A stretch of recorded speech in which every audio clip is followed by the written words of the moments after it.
Hello and welcome along to the UCAS International Podcast with me, Robbie James. And on today's episode, we are talking all about the application process. Now, if you would like to find out a bit more information about how you actually go about researching different universities and courses, you can go back and listen to the other episodes in the series. So this is all about the application process itself, things like putting in your qualifications online, personal statements, all of the fun stuff. We're going to get into it with my two wonderful guests. Welcome along to Liv McGill, Admissions Manager at the University of York, and also Ruth Jones, Deputy Chief Academic Officer at NCUK, which is a university pathway provider.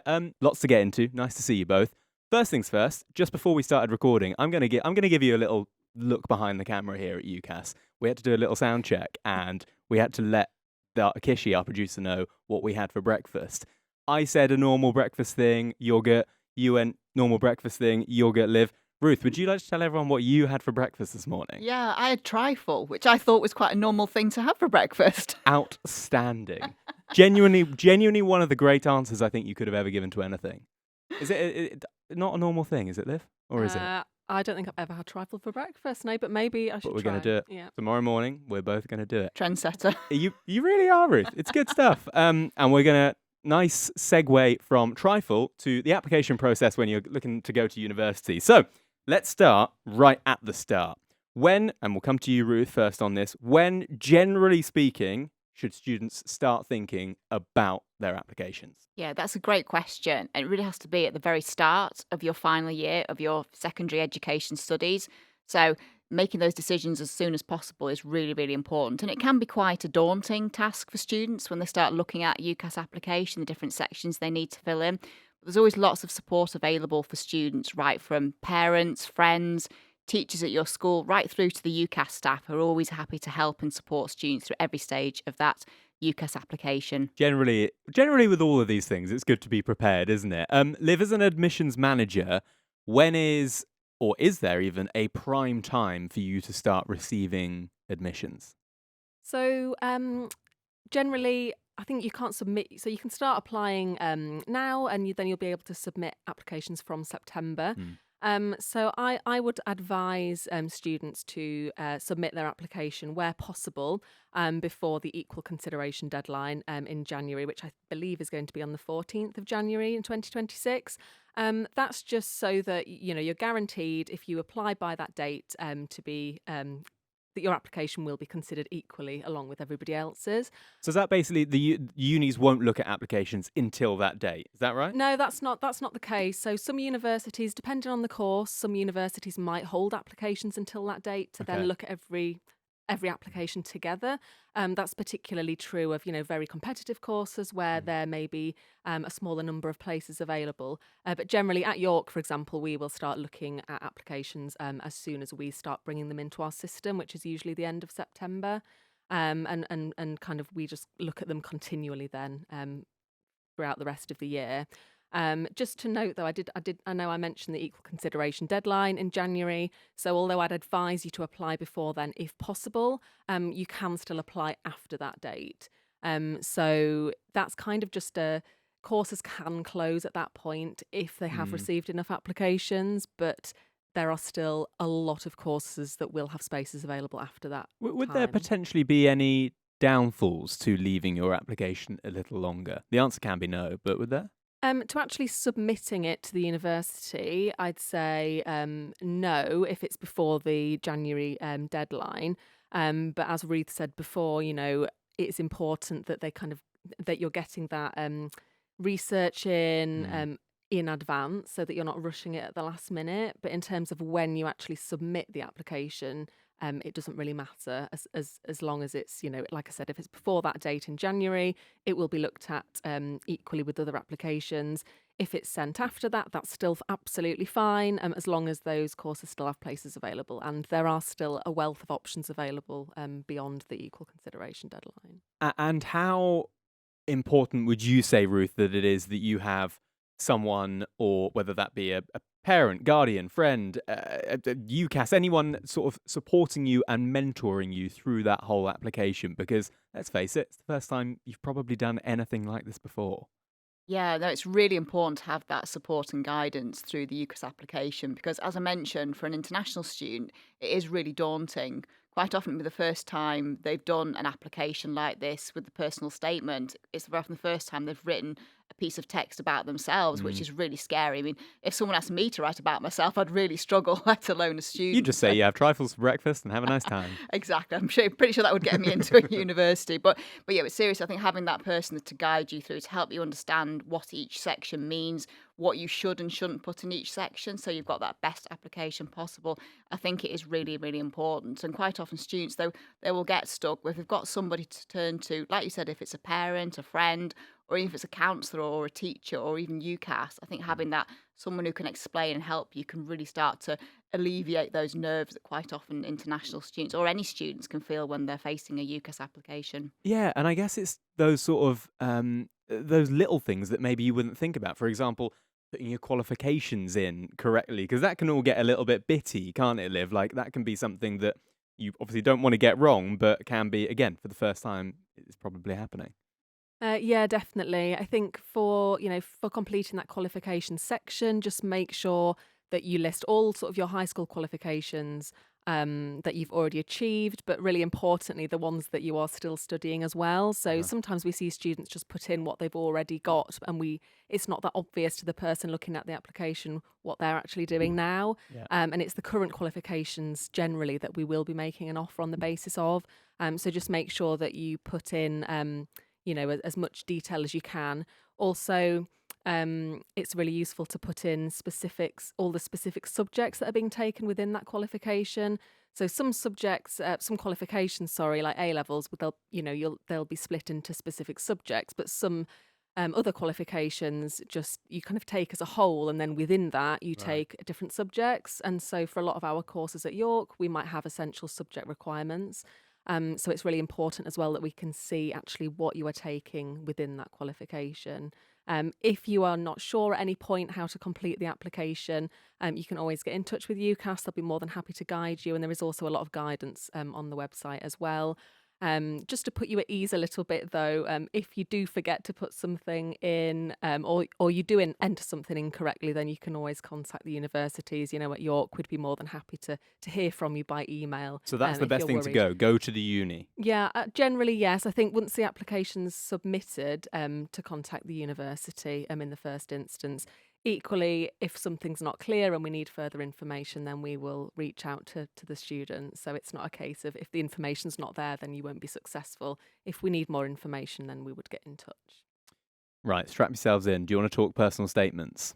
Because I feel like there is a bit of a myth around personal statement that, like you said, first time ever probably you've written this amount of stuff about you. And I know that there probably is a bit of a myth about it that, it needs to be spot on and there's certain right and wrong ways to do it, which of course there are. But ultimately, Ruth, what's the one piece of advice you'd give to people in terms of making that first step to do or first draft of a personal statement? Yeah, and that's really important as well. I think, like I said, with the application, is starting as early as possible.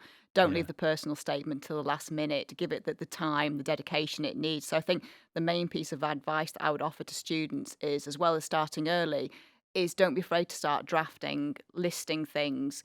Have a brainstorm, chat with family, friends, teachers about different things that you can put in. It's very easy for an international student, any student, to just sit there and think, what have I done? What can I say about myself? What can I say that would be of any interest to the university? So don't be afraid just to brainstorm with people, write lists, write down ideas, and your first draft will not be perfect. You'll Mm. never get it right on the first attempt when you're doing your personal statement. That's why it's really, really important to give it lots and lots of time, get lots of advice, get people to proofread it for you. But giving it that time to dedicate to it, I think, is the main piece of advice that I would give to students. And I guess I know that they're going to be very, very slightly different personal statements this year in terms of the way that they're sort of broken down.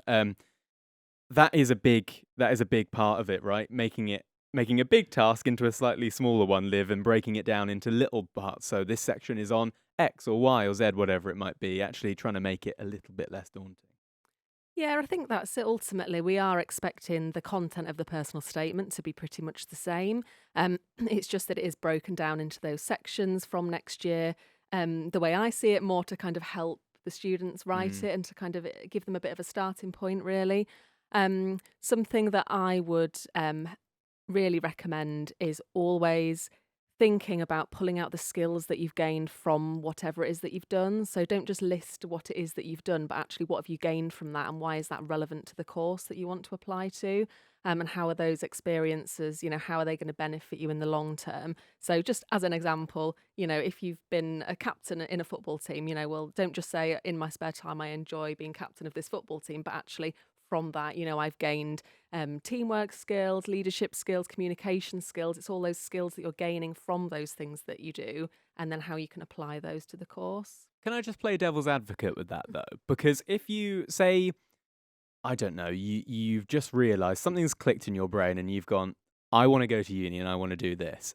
But up until now, I've done nothing to do with that. And maybe I actually don't have the skills. What advice would you give to someone who is just suddenly, because we're all changing, especially as you're growing up, that time, that sort of period in your life, things are changing and suddenly you might want to go from wanting to do one thing to something else. How do you go about kind of not lying, obviously, in your personal statement? That's probably not a great idea. But at the same time, painting yourself in the best light and just showing that if you're passionate about it, go for it. I think it's obviously best to be honest. So if there is something that's made you think, oh, I thought I wanted to do this, but actually now I want to do this, well, why was that? There's probably a reason why, something that triggered that, something that you've experienced, something that you've seen, something that you've read. There's probably going to be a reason why that is. So just try to be honest and kind of, if you can, give us the reason. We want to see that enthusiasm come through, really. Equally, I suppose, thinking about, future plans. If there's a reason why you want to study that particular course, because in the future you want to do a certain career or just to reach specific goals that you might have, then that might not be something that you're kind of doing now, but it's somewhere that you want to get to, and you think that the course is going to help you to get there. Nodding away there, Ruth. Would you go along with that? And what's the sort of, also as a sort of follow-up question, what's the most asked question that you get in terms of personal statements? Yeah, I completely agree with everything that Liv said there. I think also you mentioned being honest is really important. So don't lie, don't exaggerate in your personal statement as well. And I think, like you were saying before, one of the key questions I get asked by students' parents is, what is the formula for a perfect personal statement? Many students believe there is. If they do certain things, they say certain things, they will reach that perfect personal statement. So that's advice I give to students. It's really important just to talk about you. What have you done? What are you interested in? What motivates you to go to that university? And a tip I often give to students as well is, don't be afraid to talk about failure. Very often universities quite like to hear, if you've, for example, using the football team example, maybe you were captain of the football team, you took them to a final, but your team lost and you were absolutely devastated and thought, I'm never going to play football ever again.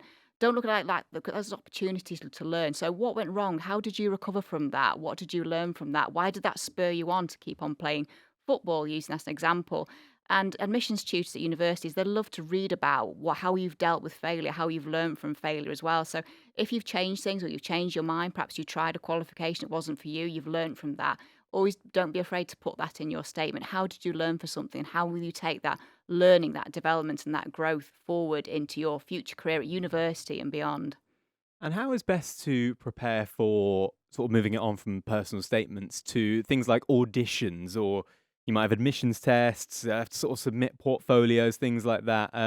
How would you advise people, Liv, to prepare for that sort of stage of the application? So I think once you have done your research and you've decided, where you want to apply, what you want to apply for, you should then be able to see either on the course pages on UCAS or on the university websites, any additional requirements should be clear to see there. So they shouldn't come as a surprise if there are any. So yeah, like you said, there could be interviews, there could be additional admissions tests for certain courses for some universities, or other tests, portfolios, auditions, just like you said. So they should all be clear on the websites.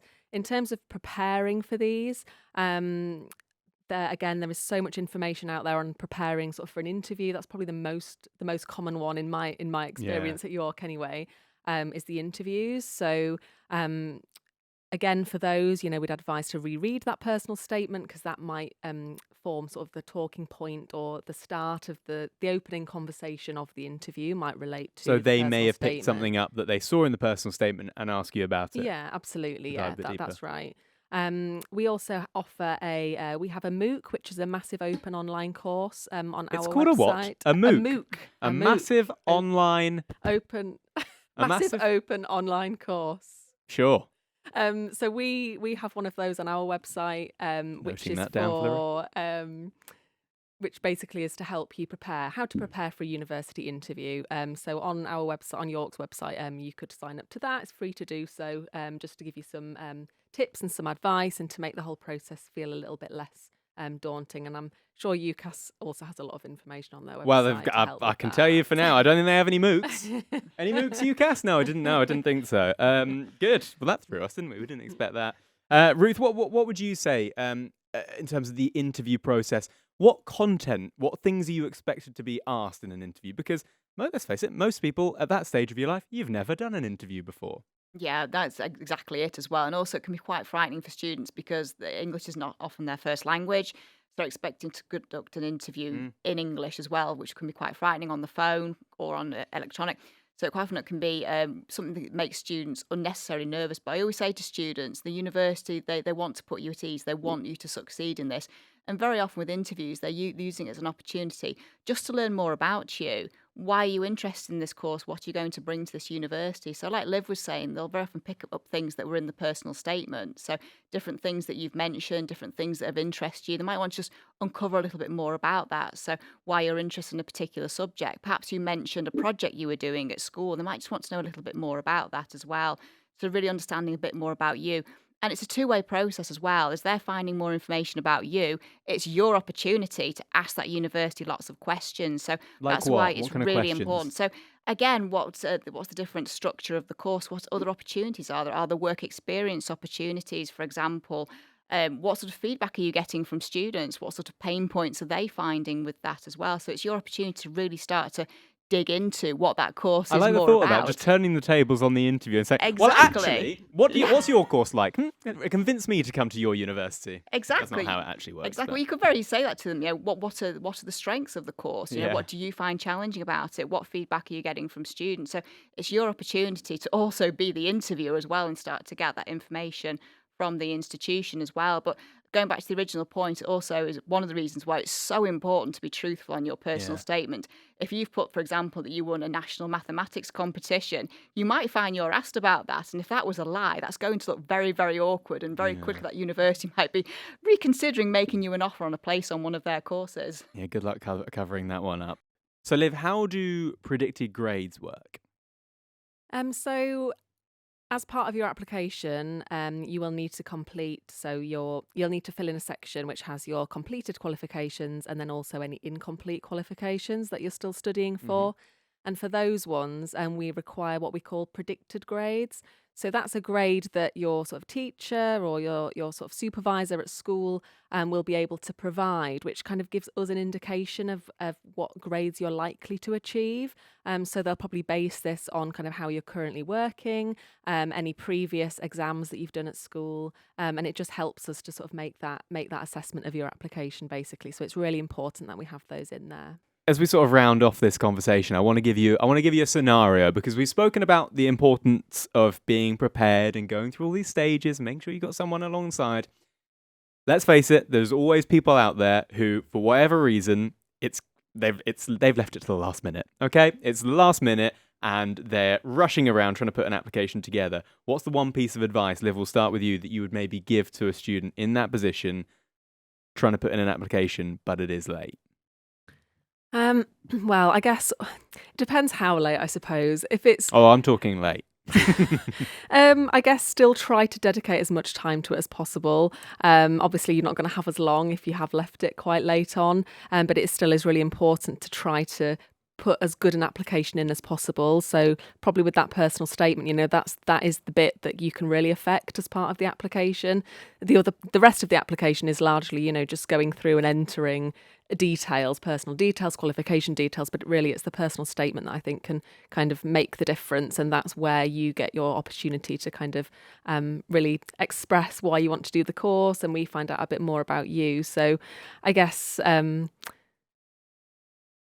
Yeah, sorry. I like it. That's good. You know what? I think that's good. You coped well under the pressure there of one thing. Ruth, you can bail out Liv here. I was going to say, talk to our hypothetical student. I was quite glad that I was going second. I did throw you under the bus. It was a good answer there. Yeah, no, what Liv said is exactly right as well. I think I'd just add to that saying, if a student came to me saying, I've not done application, there's 6 hours until the deadline, what do I do? I think my first advice is don't panic, don't worry.